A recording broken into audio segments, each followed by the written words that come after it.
There we go. Hey, everybody. Welcome to the stream. I probably muted it because of my mind. You know how it is. Hey, everybody. Welcome back to ResolveCon, the 5th year running. I want to also thank our sponsors again because they are amazing. Blackmagic Design, DV Resolve, Motion VFX, Whip Templates, and Pixel Tools. Thank you so much for your support. Thank you for being amazing. And also, if you don't know, we are going to do a massive sale at Ground Control. All you have to do is go to groundcontrol.film, use the code RC25GC to get 25% off all of our Resolve and Fusion courses. Very exciting. Guys, we are going to get into the next presentation here, and we're going to bring on Darren Mostyn, who is an amazing colorist, handsome guy, great friend, and just overall what I would call just a party monster.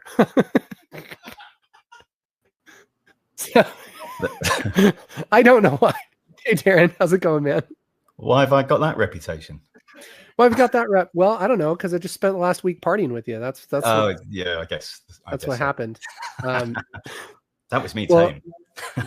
Darren, I have loved your videos for a really long time, man. And I think so many people have gotten so many great color grading insights from you. And guys, Darren is a very pro colorist, works on top-notch stuff. And it is an honor to have him here teaching the basics, if you're an editor and you haven't ever touched Color Page, this is going to be such a great introduction. And I'm so excited to see it, man. Darren, take it away. Excited. Yeah, we're getting back to basics. This is back to my roots. Thanks for having me again, Casey. I think this is the 5th one I've done, 4th or 5th, but always a pleasure to be invited. So for those of you who don't know me, my name's Darren Mostyn. As Casey mentioned, I am a professional colorist. I've been working in the broadcast industry for a very scary 30 years. I worked out, so I'm 17 years as a colorist. 15 of those have been on DaVinci Resolve. I didn't start on DaVinci Resolve, but I kind of had a transition period. I was an editor before that. So at the minute, I run a post facility in Brighton in the UK, and we do, it's a small shop, but I do color grading for major broadcasters, so BBC, ITV, all the big UK broadcasters, and Amazon and Netflix. So that journey's been quite a journey. But prior to that, I was an editor. So I was a broadcast editor. I was doing documentary work. I was doing a lot of sport highlights, so very fast turnaround highlight packages. And we started to have to get into color grading. So the technology we're going back a little while now, if you think 30 years ago, but the technology was getting good enough that we could start adding some contrast and some saturation. So I feel qualified for my presentation. I can't remember what it's actually called. What is my presentation called?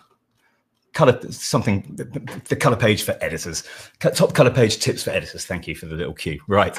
So I do feel qualified to do that because I know what it felt like to go from, being very comfortable in an edit suite into DaVinci Resolve. So really this is aimed at, you've been in DaVinci Resolve, you know your way around the editing side, and you're starting to go into the color page.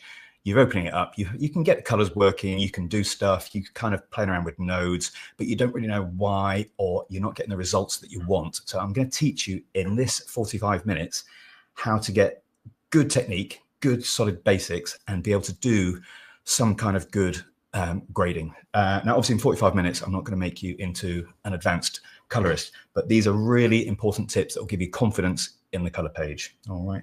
So that's who this is aimed at. You're an editor. You want to just improve yourself. You want to be comfortable in the color page. So what I'm going to do is share my screen. If I can work out how to do that. I'm going to go to Resolve. And I'm going to share that. Okay, great. So hopefully you can see that. And what I'm going to do, I'm just going to start off with a slide before we go into this is only one slide, you'll be pleased to know. But top color page tips for editors. So what I'm going to cover here is the best tools for editors. So I think the best tools to just go in and get going with confidence, how to read the scopes and why you need them. Okay, it's all very well being able to read them, but you need to know why they're there and how they're helping you. We're going to do some basic color management. I am not going in deep in this. We are not going into in-depth color management by any stretch of the imagination, but I'm going to show you how to do color management without being scared of it. I'm going to balance a scene easily and quickly. We're going to balance 3 or 4 shots up. This is the hardest part of color grading. Okay, this is the bit anyone can grade a single shot and make it look fantastic, but being able to grade several shots together when they've got mismatches, I'm going to show you some great tips on how to do that with confidence and just really quick and easy techniques.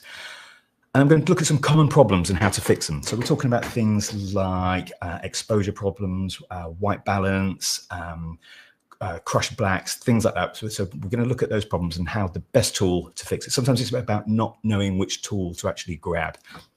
Then we're going to apply some looks. So we're actually going to do a little bit of look development in here as well, keeping it simple. So those of you who have not even been in the color page before, this will work for you as well.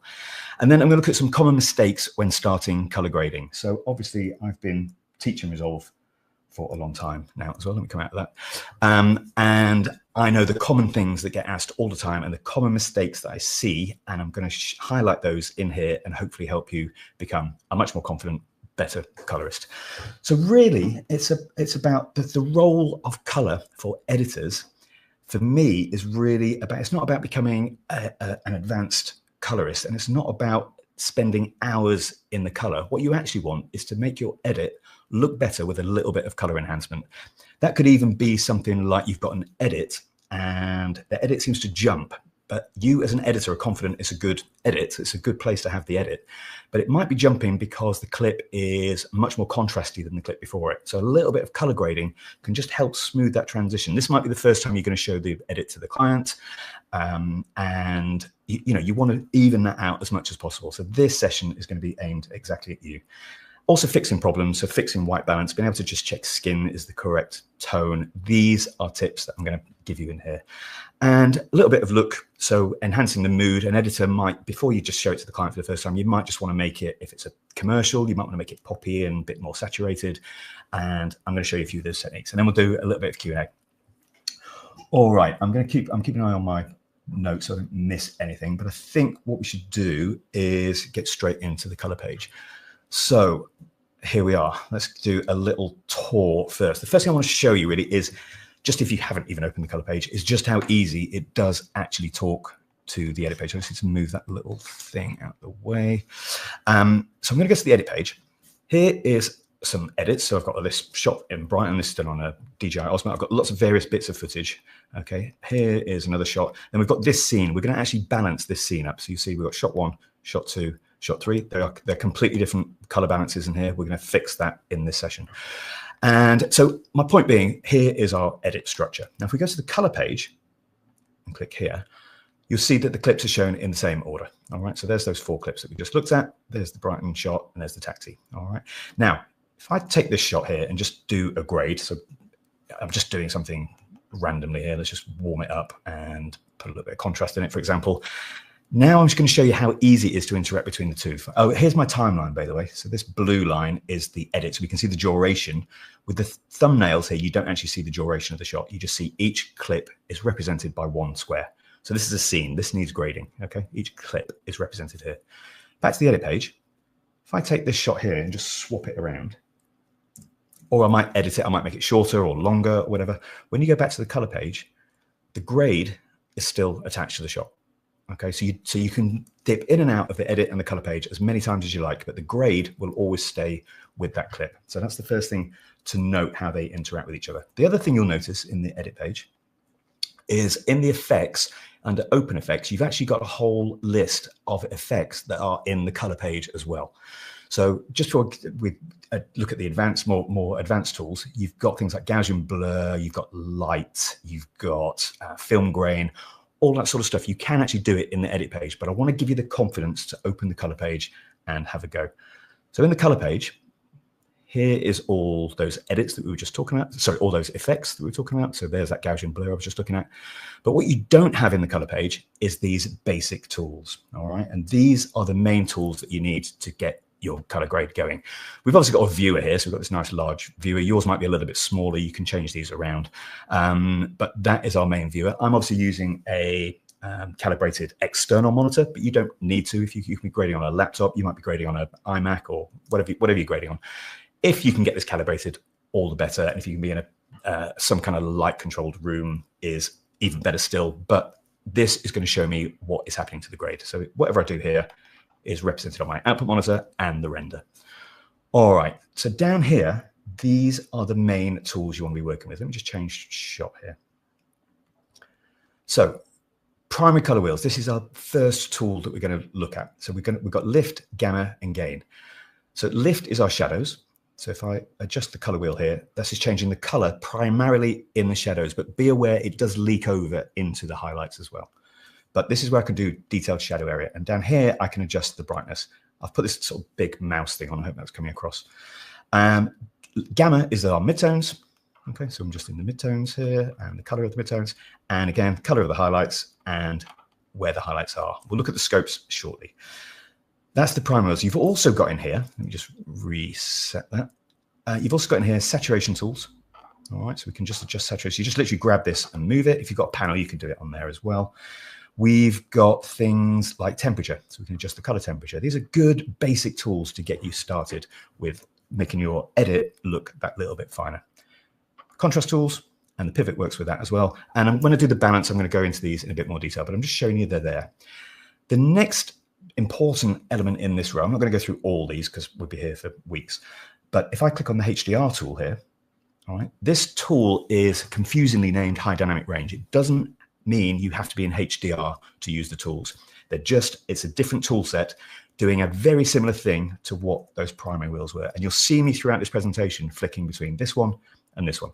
All right. HDR, so ignore this dark shadow light. These go up to specular highlights. Ignore these. Okay, this is advanced territory. What you want to be looking at is this global section here. And the global wheel here is similar to the offset wheel here. The offset wheel is doing our overall image. It's not shadow or highlight, it's the overall image. All right. Same in the HDR. This global wheel here has an exposure control. Now, the reason I'm pointing this out is because the tools in the HDR tool are often more accurate than the tools in the primary tool. And you'll see that when I start doing some grading. You've also got a global saturation here. All right. The global saturation here is much nicer than the global saturation in the primary tool. You've also got temperature. It's much more accurate. This temperature control here is much more accurate. And we're going to look at that in the presentation. All right, so that's those. What we've else got is the curves here. So we've got some curves. We can do that sort of thing. We can lift up our shadows. So this is shadows. I can lift up the shadows here. This is the highlights. So some people like to work in curves instead of these wheels as well. That's perfectly acceptable. So the next scary bit is obviously the good old nodes. So this is where people start closing down the color page and going back into the edit to do their work.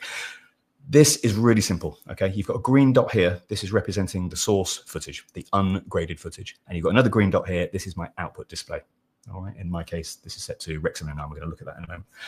The first node here, just think of it as an idea for something to do, all right? So I'm going to do 3 nodes here and show you how a good simple node tree should look.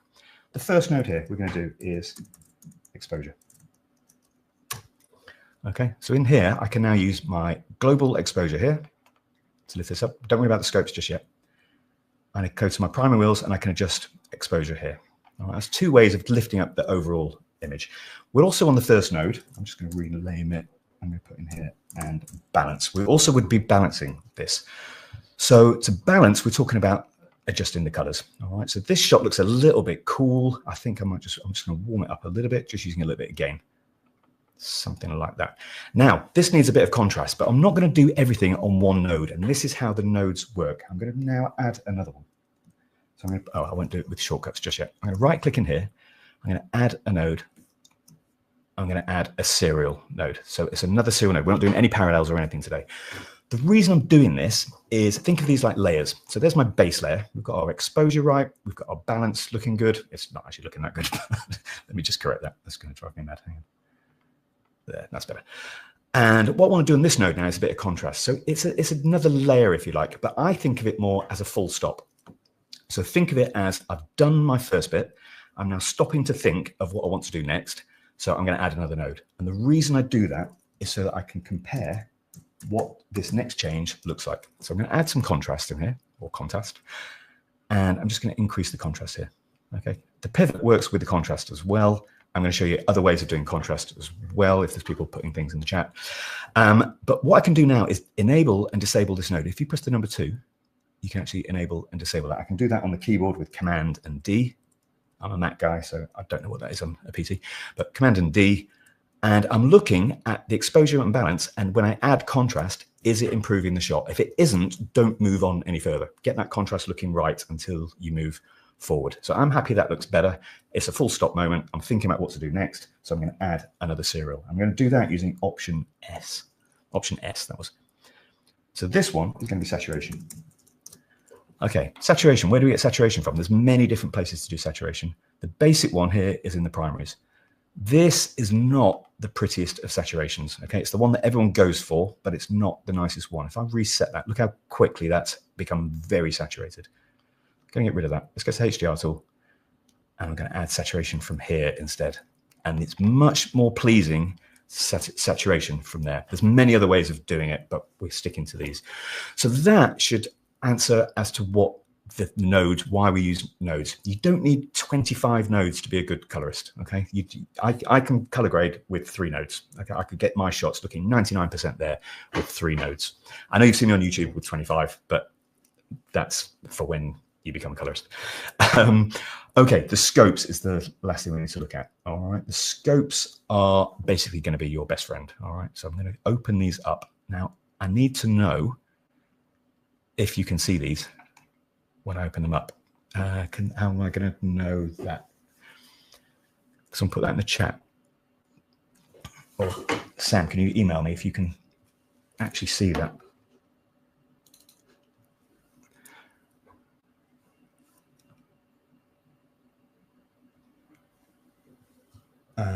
Can't see it. Okay, I didn't think so. It's an overlay. All right, that's a shame. I'm going to have to flick in and out. All right, can you see? You should be able to see it now.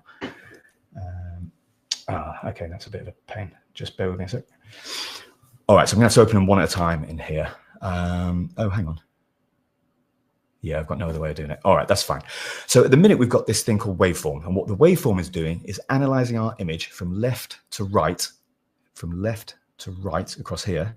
And so this line here, for example, is about, what, 10% in. So 10% in. And there it is. That's that drain pipe. Okay, there's the taxi, and it's measuring light. So it's measuring brightness. So we've got 0 is black, and 1023 is our white levels. So we've got a good spread here. This is Rec 709 shot. Anyway, it's looking really good. Next one, parade. The parade is exactly the same as the waveform, but it shows our individual. You're showing the app, not your screen.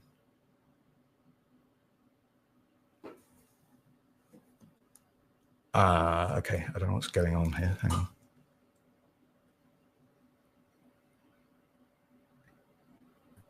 Hey, Darren, Casey here. Yeah, hi. Yeah. So, hey, what we need you to do is turn off your screen capture and then turn it back on.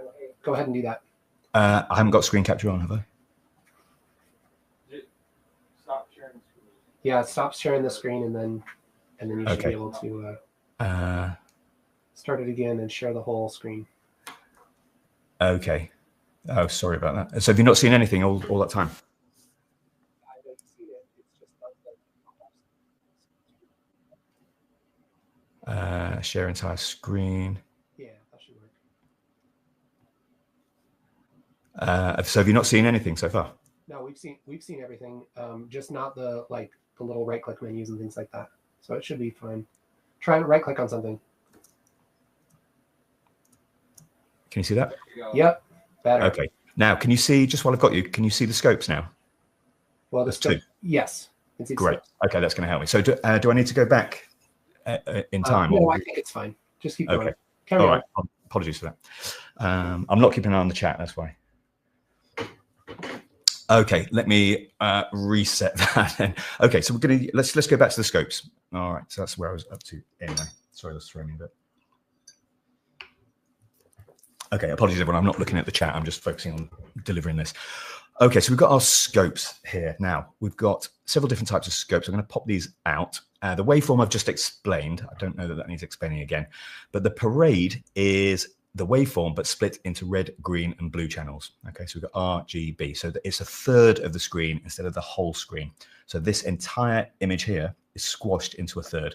And this is really useful for doing our balancing. All right, I'm going to show you that in a moment. All right, the next one, I'm just going to put this in one mode actually. Next one I want to show you is our vector scope. So this is measuring saturation and hue. The bigger the trace that we've got here, let me just check I'm in a certain mode. Yes, I am. The bigger the trace, the more saturated we are. So let me just actually, if I just desaturate this image completely, make it black and white, you'll see that we've got no trace at all because there's no color. All right, reset that and we're good to go. So these squares around the outside, red, magenta, blue, cyan, green, and yellow are our 6 vectors. And the squares here are just indicating that you're getting very saturated. We can see that quite clearly on this taxi. So I might just want to lower my saturation a little bit in here, and you can see that coming down now. The other thing to note on here is if I take my global offset here and push it towards magenta, the whole trace moves towards magenta, to green, to blue, and to red. So it's really easy to use the vector scope to actually start analyzing our image. Okay, so what I'm going to do is I'm going to go into a 2-up display, and I'm going to go down to here, and we're going to actually start doing some balancing now. Okay. Also, the good thing with the scopes is if you're, you just want a confidence check, you just want to check where your image is sitting, the scopes is a great way to do it. You might be a bit tired. It's sometimes good to just check the scopes. All right, let's grade these 4 shots up. I've got camera 1, camera 2, camera 3, and this is camera 1 again. So we're going to do that node tree again. First one, balance and exposure. So how do we do? So I'm going to do this technically correct now.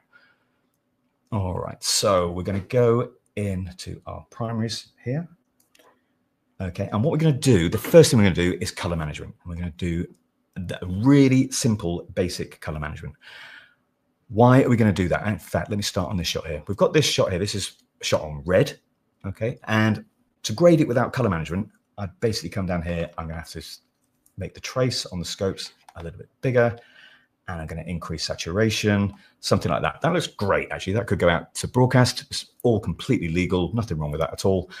But I've gone from red color space to where I want to start, which is Rec 709, because that's my output. And I've done it using my own guesswork. All right. What I want to do is do that technically correct, so I get a better starting point than that. I want to start how the camera manufacturer intended me to have this starting point. So I'm going to click down here, and this is called color management. This is exactly why we use color management. We've got different camera types in here as well. This is going to get them all looking great. We're currently working in DaVinci YRGB, which is the default status. Okay, that means we're not color managed. If I pull down here and go to DaVinci YRGB color managed and click in here, we're now color managed. That's it. One thing to change, color processing mode. I would change this to HDR. Press save, and we're now correctly in a best starting point. This is how the red camera manufacturer wanted this image to be when it's gone from its log state into Rec 709, into the display state. Okay, so this is now technically correct, mapped down.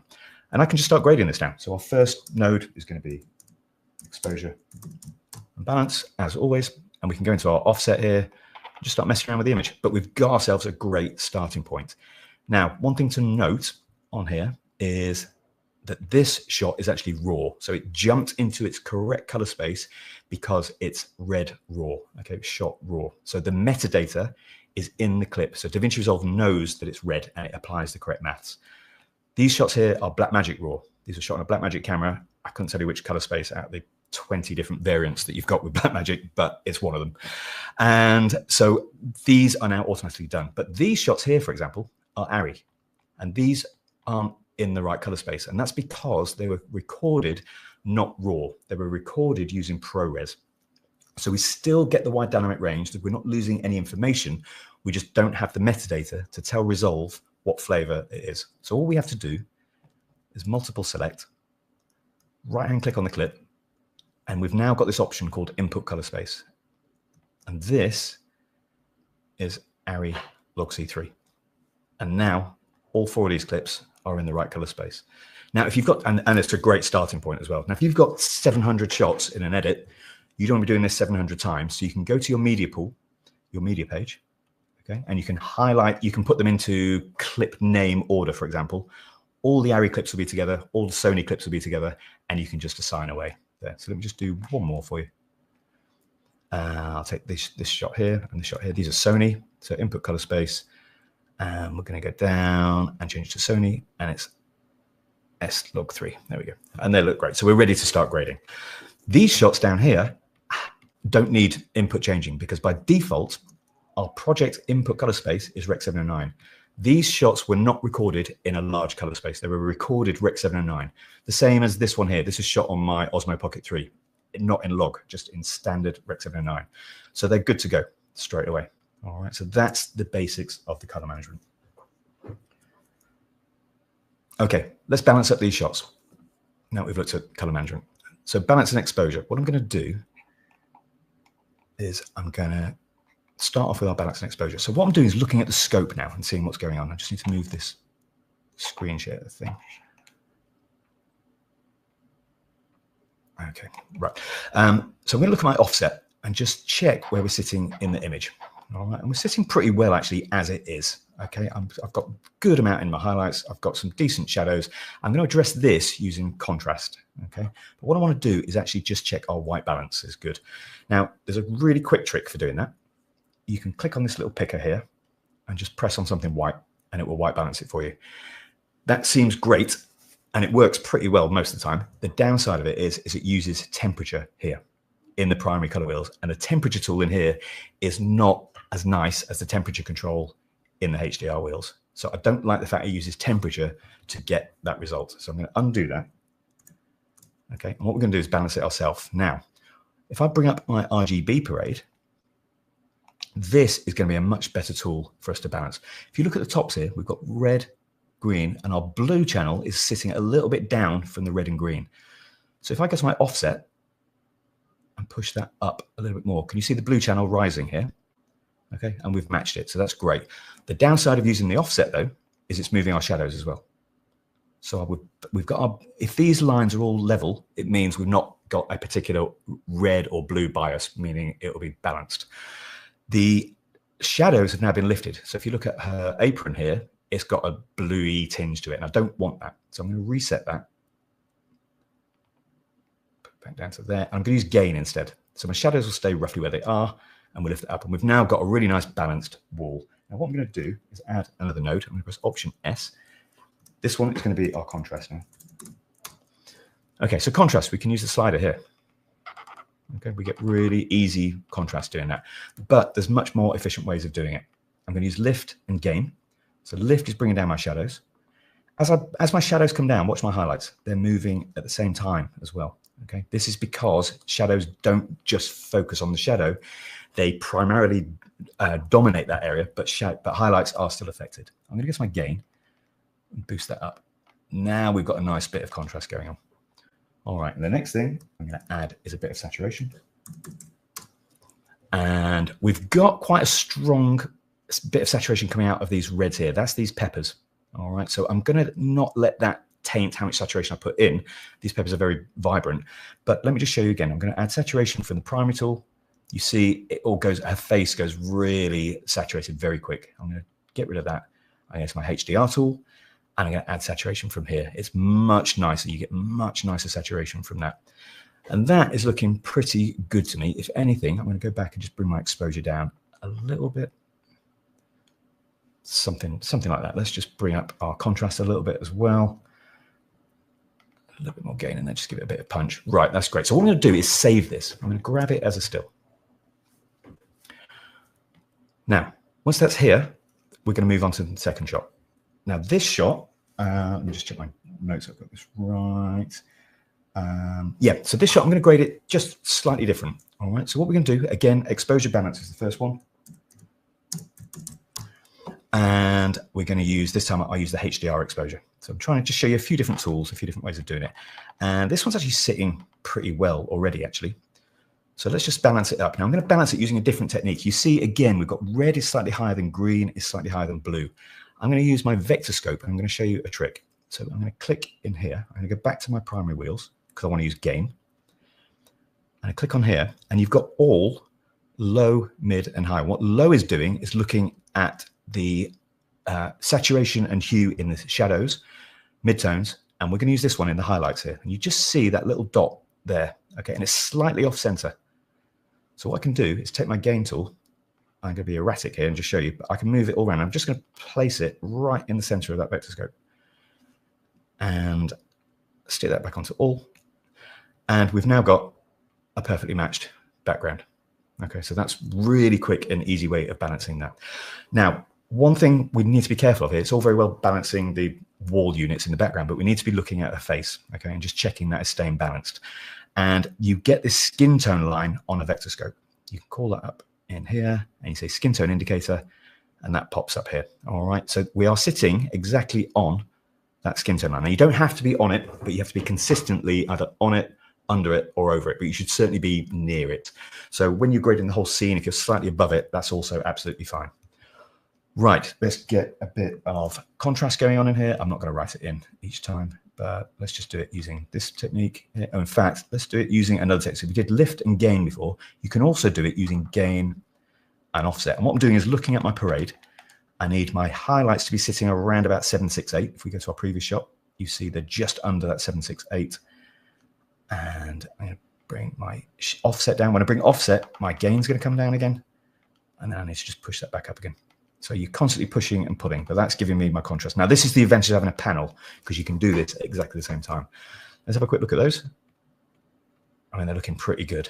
Maybe a bit more in the gain just to bring it up. I think this is probably maybe a specular highlight from here. So it's confusing us a little bit, but that's looking pretty good. Right, the last one. Let's have a quick look what's going on here. So this one, what I'm going to do is a different technique. So let's again look at our exposure. This is really high on this one. So I'm going to go to my HDR tool. I'm going to pull down that exposure. So it's a little bit more down here. Again, this little tail here is coming off this, I suspect. Okay, it's off that little fridge unit there. So I'm ignoring that. I'm not taking that as my 768. I'm taking this. So still need to come down a little bit more. Okay, and I'm going to do a balance, but I'm going to do it in a different way. What I'm going to do is go to here, and this is called split view. And in split view, you can pull, so it's just this little icon here, and you can pull down this arrow, and you can choose what you want to split the view against. And I want to choose against selected clips. And what I'm going to do now is press Command. I'm going to select the first shot that we did, and it's going to put them side by side. This allows me to match them really easily, but I'm going to show you a trick with the vector scope now. So I'm going to go to my vector scope and go back to my regular offset.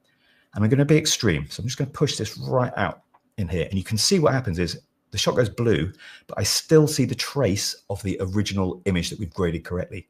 So all I've got to do now is keep moving this until they're sitting exactly on top of each other. Something like that.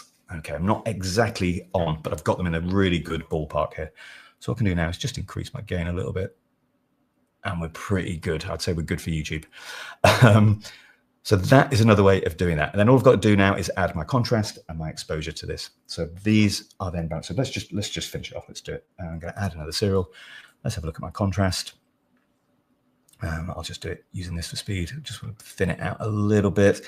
Saturation wise, I think we're pretty good, but let's just have a look at these. Probably too much saturation in this one. I'm just going to pull it down a little bit. When you add contrast, you do actually add a bit of saturation. I don't want to do it there. I'm going to do it in the HDR tool. Global saturation there. So that is 3 different ways of balancing up those shots. Now the 4th shot we've already done. I've saved it as a still. All I've got to do now is either middle mouse click it or drag and drop it on here. So we've now got 1, 2, 3, 4 balance shots. Really nice, simple tricks. Let's have a look at some problems. How am I doing for time? Not too bad. Let's have a look at some problem shots. So fixing these, what is the go-to tools for fixing this? This shot here has very crushed blacks. Okay, we've got, by crushed blacks, I mean, if you look on the scope here, let's change that to a waveform. You can see down here that we've got a line. Okay, if I just exaggerate that and go down even further, our blacks are going below the 0 line, which means we're losing detail in here. I can't see what's going on in here. All right, so let's just reset that. So what I want to do, you can either use lift to bring that up, okay, or a combination of offset and lift, or you can use this shadow recovery tool here. I generally would use the lift tool on this one. The shadow one, I get more success if I use the highlight. So let's have a look at the next clip. Click on here. This is overexposed. If we look up here, there's no detail in here. This is all blown out. The highlight tool here works really well. This is my go-to tool for bringing back recovering highlights. You can see that we're right at the top here. Let's pull our highlights down. And there we go. You can see straight away. All right, now you can only go to minus 100. So you might actually want to knock that off, bring gain down a little bit first, and then pull your highlights down. And then we've got all our detail back. You can even see detail back now in the taxi. So in the window here, all this has come back. The headlights particularly. Next one, it's just simply too flat. So we're going to use contrast to bring this up. You can see that everything's sitting around the middle. I suspect normally this would be, I would be thinking this is a log clip that's not been color managed, but I know that it's not. So I'm going to use what's called linear contrast. I'm going to bring down my gain. Okay, you could use just the general contrast tool here. That would work absolutely fine. Okay, but I'm going to bring up my gain. I'm going to bring down my offset. The other technique is to use lift and gain. You don't use gamma when you're doing contrast. And that's looking pretty good. And the last one here, we've got this shot, but it's obviously needed balancing. Now, I've shown you 3 ways of balancing already, but what I want to show you is the temperature. I want to show you why I don't like this particular temperature tool. This is in the primaries. If I just warm it up to neutralize it, actually, I've got that pretty good. That's looking a lot better. I'm just looking at the whites here. If I bring up my RGB parade, we can have a look at that. Yeah, it's actually pretty good. But let's have a look at it using the HDR tool. I'm going to reset that. Go to the HDR, and it's got its own temperature, but it's much more accurate. It behaves much more how a camera does. As I bring that up, you see I have to push it much, much further to make the right amount of move as well. And it's slowly balancing up. And that looks much better. And we can then go ahead and start doing our base grade. So that's 4 very common problems and how they work. Let's take a quick look at this shot. I just want to show you one more thing. Well, I might not have time. Yeah, I'll be all right. I've got till 7, right? And then it's Q&A. So I've definitely got time. Right, so let's take this shot here. Little recap. We're going to balance it up. So as we always do, it's been color managed. It's ARRI. We know that. Right-hand click. We know that because our clients told us it's that, by the way. There's no magic way of doing that. If you don't know what color space it was in, I would start with ARRI and have a go, see what it looks like. And then try Sony maybe, see which one gives you the best starting point. If not, set it to Rec 709 and just grade it like I did with the shot before I put the color manager on. You just stretch out the contrast, add some saturation, you'll be fine. But this is ARRI. Now, I'm going to adjust my exposure. It's looking a little bit set down. So let's just bring up, I'm going to HDR tool, lift up that exposure a little bit. And we've got a slight kick in green. The green is definitely a bit more dominant in this shot. I know we've got this foliage, but let's just knock that down. I'm going to use offset. Using the ball here is exactly the same as using these numbers here, but I'm controlling them on a single channel at a time. So bring my green down, and that does look better straight away. I'm just going to increase my blue gain. I'm doing this all by analyzing the scope. So I'm just trying to line everything up. I'm stopping to think. It's a full stop moment. Let's add another serial. What I want to do now is put a bit of contrast in there. So let's just do that classic one. A little bit of lift and a little bit of gain in there. I don't need whites to be sitting right up here. Okay, they can just sit comfortably in the image. It's a case of looking at your scopes and then looking at your image and getting a happy medium between the two. All right, the scopes can't grade it for you. They can just tell you where your image is sitting. All right, what we're going to do here, that's contrast done. Okay, let's do another one. This would be saturation. Let's go to our HDR sat. Okay, now there's loads of different ways of doing saturation. We are not covering here anything like HSV. I'm trying to avoid anything with 3 letters in it. So we're not looking at CLSTs, DRTs, LABs, XYZs, ABCs, DCTLs. That's 4. You've seen all this stuff on YouTube. It's really relevant, but it's overdone if you don't know what you're doing. I think it's the kind of thing that scares people off using the color page. You haven't seen me use a single CST or a gone into HSV color space. I'm sure the chat is really busy with all that stuff. Forget it while you're learning. Get your grounding right.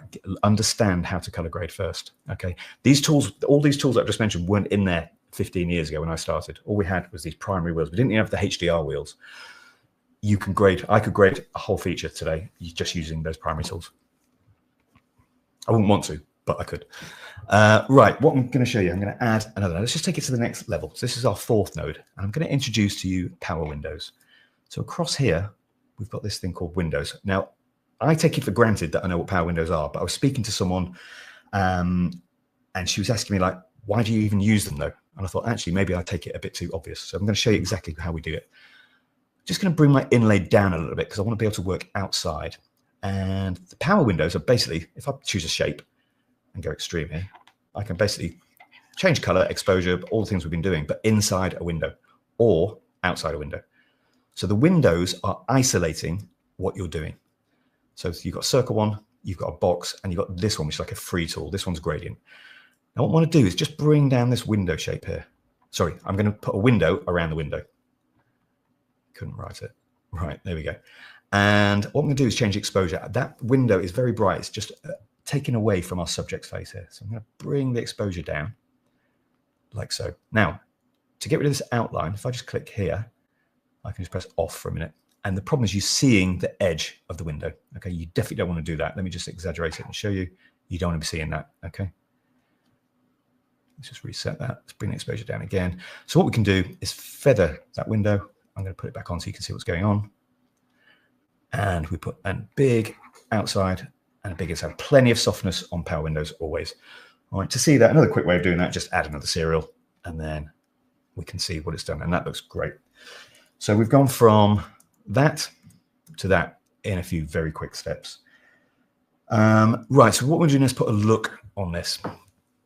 So this is we're coming to sort of end bit now. So I'm going to press my option. Oh, I've already got a new node here. Right. So this is going to be our look. Now, the key to putting a look on something, we're talking about like film emulation. This is where on YouTube you might have seen me use Dehancer. I use Mononodes a lot, mononodes.com. I love these tools, but I'm going to do it with stuff that is in DaVinci Resolve to start with. So the classic one that came is the Film Look Creator. So let me show you that. If I go to the effects here, by the way, the effects library is covering up that node. If you just middle mouse click, you can actually move your nodes around. Okay, so it's here.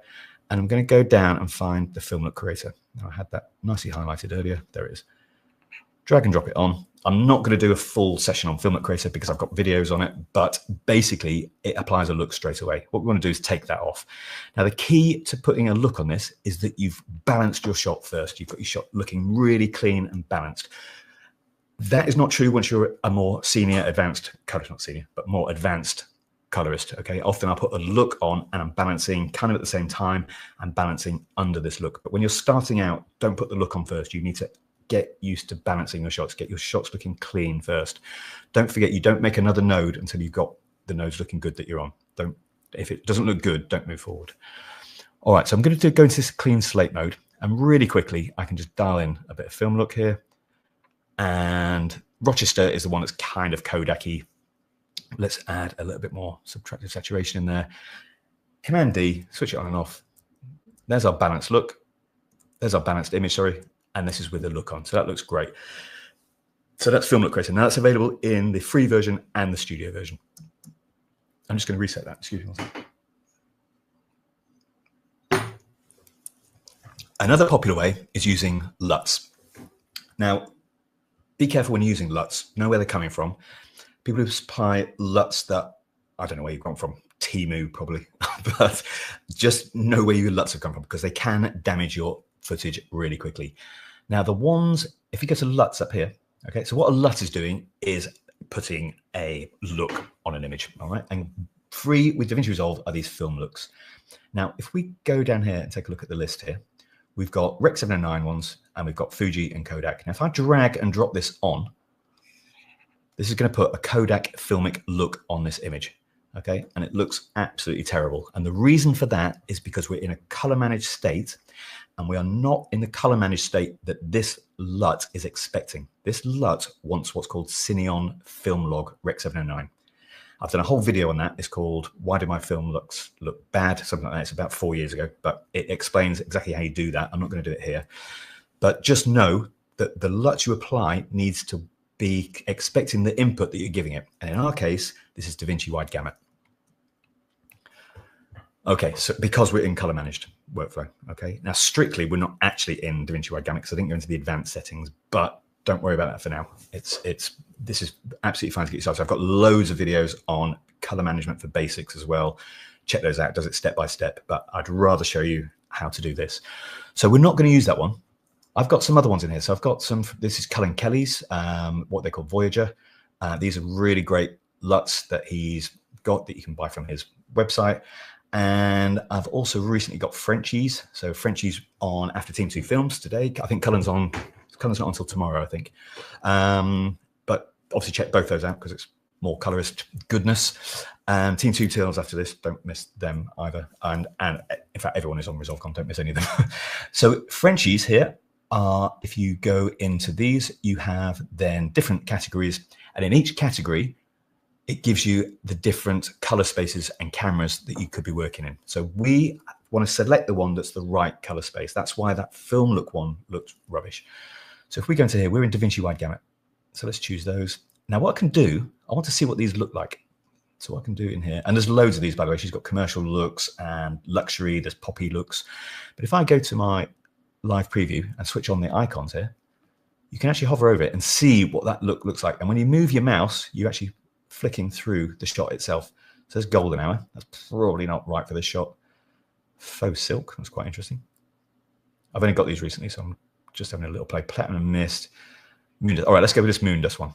So I can right click and say apply to the current node, or just drag and drop it on. I'm in version 19, by the way, as I said earlier. So I'm not sure I can't upgrade to version 20 because I'm in the middle of jobs. I'm constantly in the middle of jobs. I have got version 20 on my laptop next to me, so I am on top of it.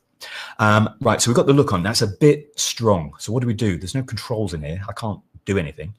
The secret to this is go down here and select this one here. This is a key, and it's key output gain. By reducing that, we reduce the strength of that look. And if we go down to 0, we've effectively taken it off.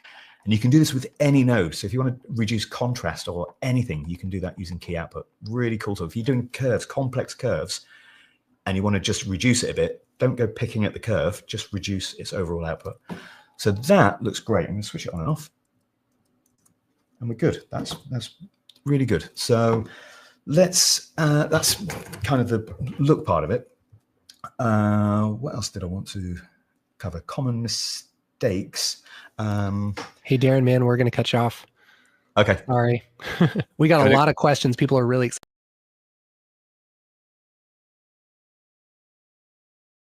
Basically, doing all your corrections on one node, big mistake. Using too many nodes, big mistake. Just keep it simple. And basically overdoing it. Everyone just whacks it up to 11. You don't need to do that. You've seen how subtle I've been. The common mistakes. There you go.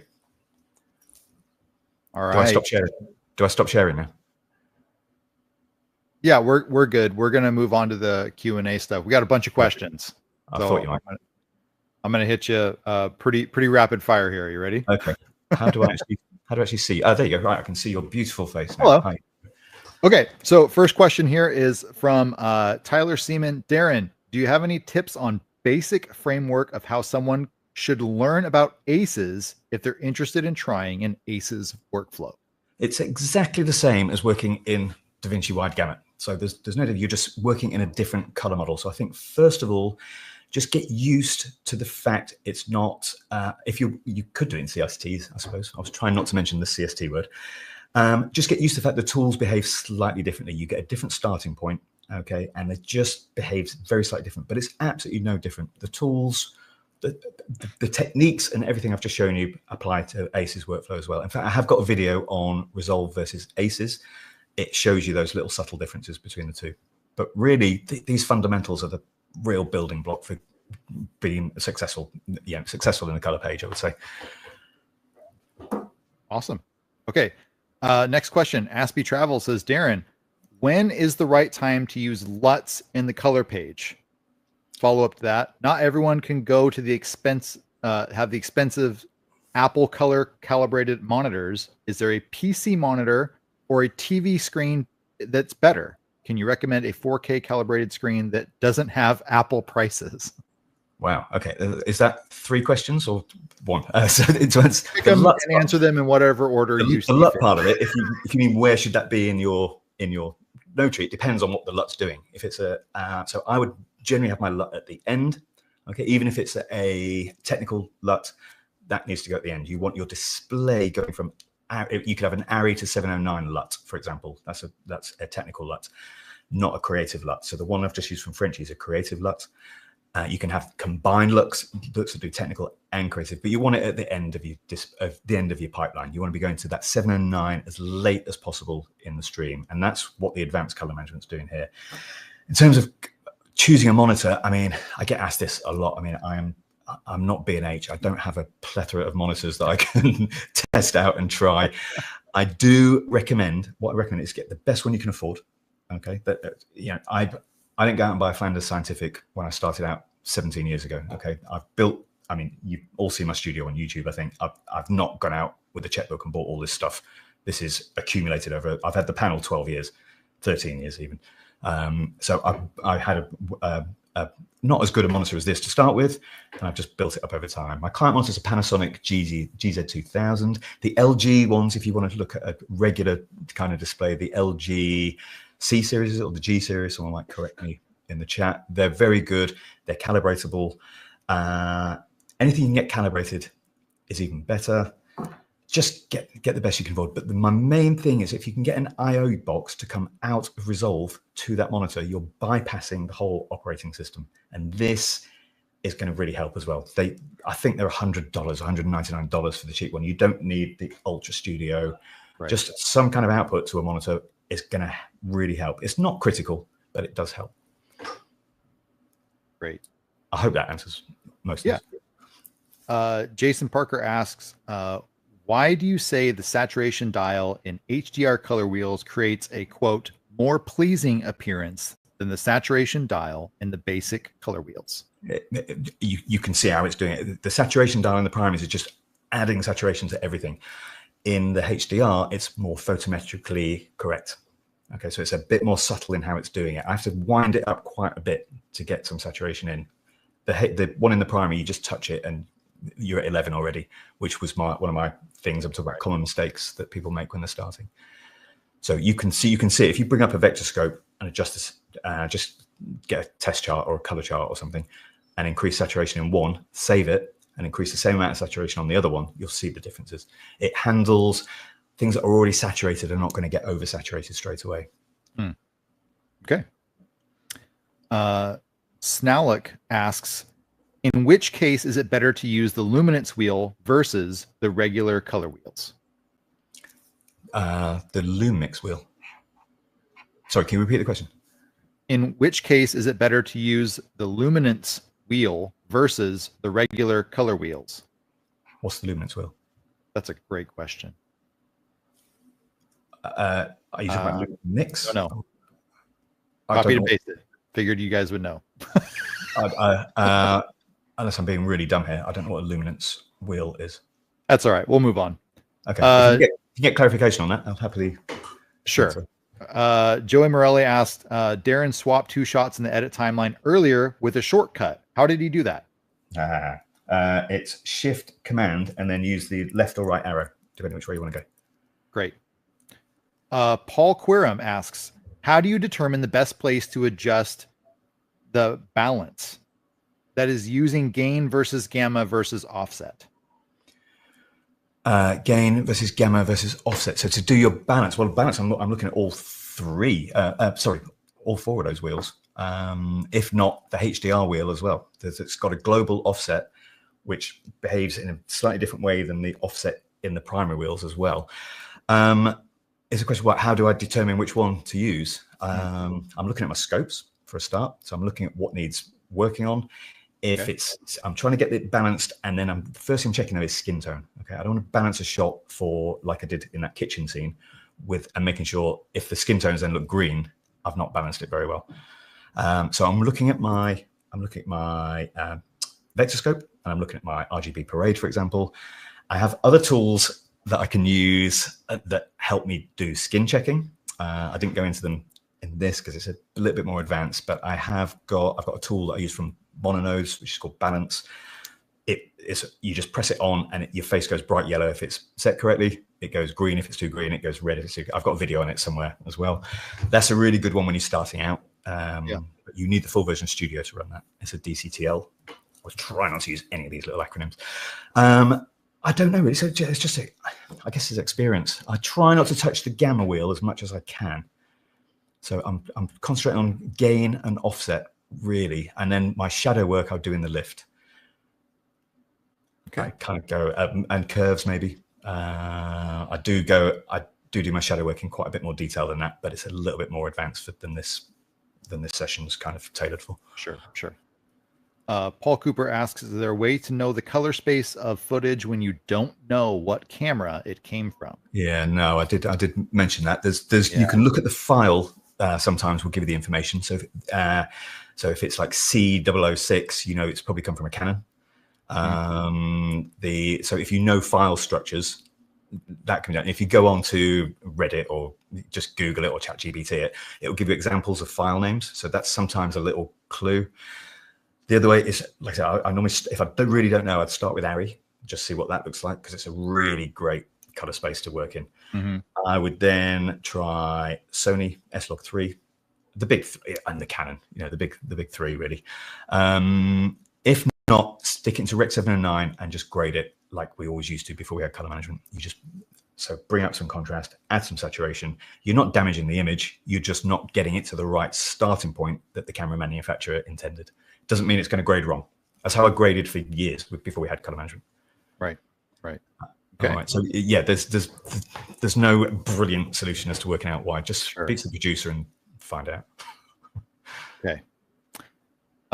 Bald the Gaming one asks, what would be the best approach to start a career in editing? I do it as a hobby now, just putting vids on YouTube, but I want to do it as a job. Do you have any tips? Yeah, sure. I mean, I'm 57 now, so I think how much time do you got? The job market is kind of there'll be a job going there soon.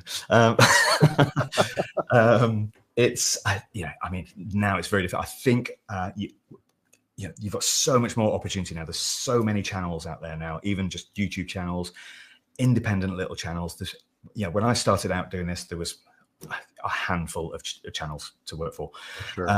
But you could be working for as a local videographer, getting in with local businesses. It's really easy to do. Check out Instagram, look in your local area, approach them, offer to do some editing for them just to show that you can do it. And then you've got an example what you can use to show. That would be a great way to start. Offer to edit someone's YouTube channel, for example. That's another way of doing it. That'll teach you whether you can actually edit quick or not, I'll tell you. Yeah. And obviously, film school is still viable. I think there's a lot of information out there. Definitely follow Mr. Alex Tech. He's got a ton of editing tips.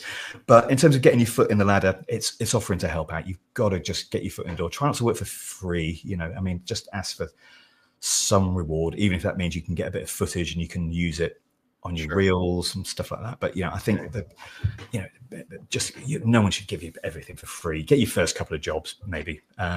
Shadowing people is obviously a great opportunity.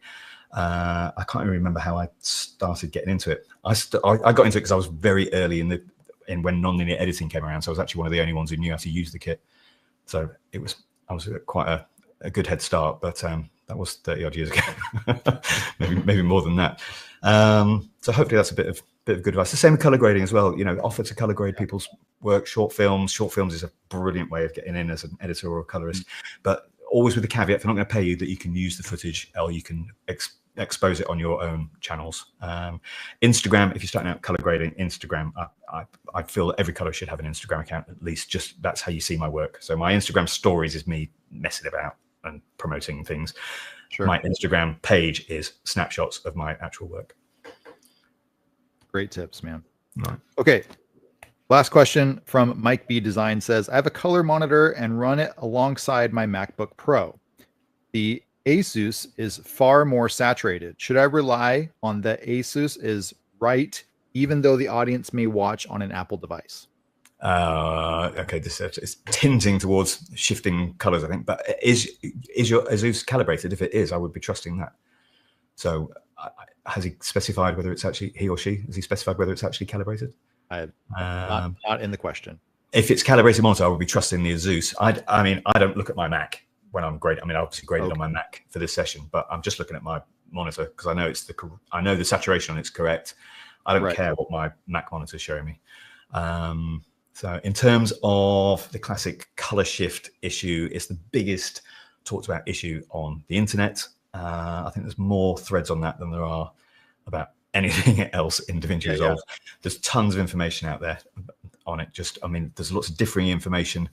People are just saying working Rec 709A, that is a very specific thing, and I don't actually agree with that. It's about how you tag your images to make them look the same. But if your output monitor and your Mac monitor are different, I would be trusting probably the output monitor if it's an Asus. The gamma shift thing, go on the Facebook groups, have a look at threads. There's tons of stuff on it. We'd be here for another hour if I start going down that road. But it's there's a lot of misinformation out there about that. Right. Okay. Well, I think that's everything. Thank you, Darren, so much for the wonderful. Oh, thanks for having me. Yeah, Pleasure having you. I'm going to be going home and watching the rest of them now. So, all right. Team 2 films. Guys, give it up for Darren. Thank you so much. Thanks, everyone. Well done, sir. And now we're going to move on to our winners for this presentation's giveaway. You guys, again, if you haven't registered, there's a link in the description to get registered there so you can win some of this cool stuff.